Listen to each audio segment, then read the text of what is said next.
warahmatullahi wabarakatuh. Sebelumnya izin memperkenalkan diri, saya Novita Sari, NPM 1813031004, kelas B dari Prodi Pendidikan Ekonomi 2018 Universitas Lampung. Baiklah teman-teman semua, di sini saya akan menyajikan mengenai materi peran-peran akuntan sektor publik di era digital dan mensinergikan kajian atau bahan akuntan sektor publik di sekolah, khususnya di mata pelajaran ekonomi.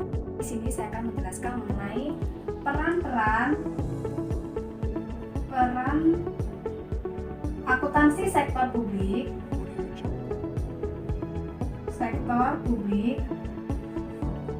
di era digital. Nah, jadi pembahasan kita di sini yang pertama, yang dasarnya saja itu ada akuntansi dan ada digital. Nah, keduanya ini teman-teman menjadi revolusi 4.0. Apa sih sebenarnya? Nah, di sini saya akan menjelaskan mengenai akuntansi. Jadi akuntansi adalah sebuah proses pengidentifikasian, klarifikasi, dan pengikhtisaran transaksi-transaksi atau kegiatan yang dapat diukur dengan satuan uang. Dan hasil ikhtiarnya itu dapat dijadikan sebagai tolak ukur dalam menilai kondisi aktivitas entitas tersebut atau entitas yang akan kita akuntansikan. Terus ada digital. Digital adalah penggambaran dari suatu kondisi bilangan yang terdiri dari 0 dan 1. Atau bisa kita katakan atau lebih sederhananya itu dari off ke on, di mana sistem komputer itu menggunakan sistem digital sebagai basis datanya. Perkembangan akuntansi di era digital telah membuka peluang baru sekaligus meningkatkan resiko secara bersamaan.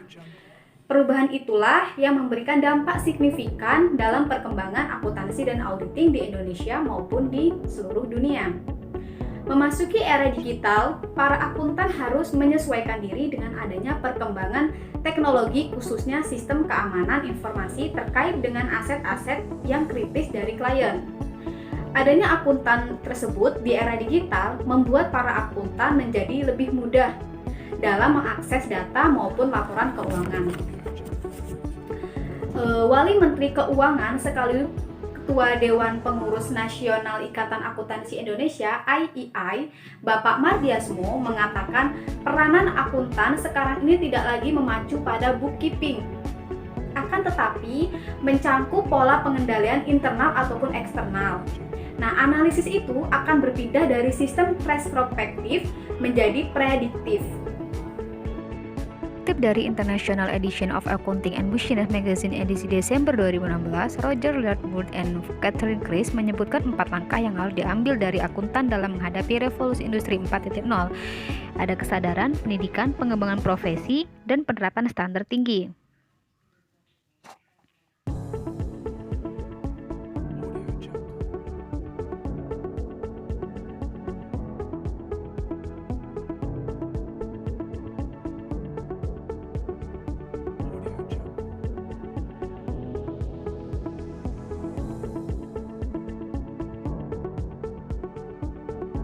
Akuntansi yang pertama, sebagai pengambil keputusan dan bertanggung jawab dalam pelaporan keuangan yang baik dan cepat dengan memanfaatkan teknologi informasi.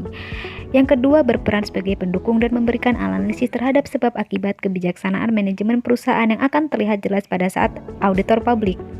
Yang ketiga, peran akuntansi pada era revolusi industri 4.0 adalah menyediakan insting atas data, menganalisis statistik, mengecek data, dan menginterpretasikan hasil.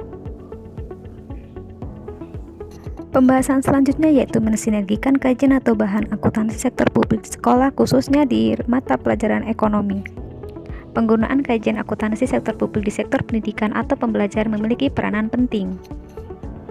Penggunaan bahan akuntansi dalam mata pelajaran ekonomi yang tepat dan akurat dapat memberikan informasi yang relevan sehingga dapat menunjang proses pengambilan keputusan berkaitan dengan akuntansi mata pelajaran ekonomi.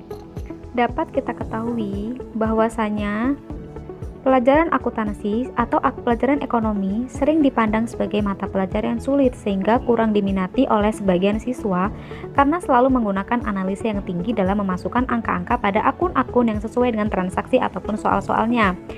Untuk mensinergikan bahan atau kajian akuntansi, dapat dilakukan, yaitu pengelolaan guru terhadap pembelajaran ekonomi harus dapat membuat siswa lebih termotivasi dan menarik siswa lebih menyukai mata pelajaran ekonomi. Guru mata pelajaran ekonomi dalam memberikan materi pembelajaran, khususnya yang berbau akuntansi, itu harus menarik, tidak hanya menggunakan metode ceramah, tetapi menggunakan pendekatan pembelajaran yang berpusat pada peserta didik, seperti model pembelajaran kooperatif, model problem-based learning, strategi inquiry, pemecah masalah, dan discovery inquiry. Semuanya merupakan model pembelajaran yang menggunakan paradigma konstruktivisme dan pendekatan belajar berpusat pada peserta didik. Baiklah teman-teman, kita sudah berada di penghujung video. Semoga video yang saya sampaikan dapat bermanfaat untuk kita semua dan juga dapat diterima dengan baik.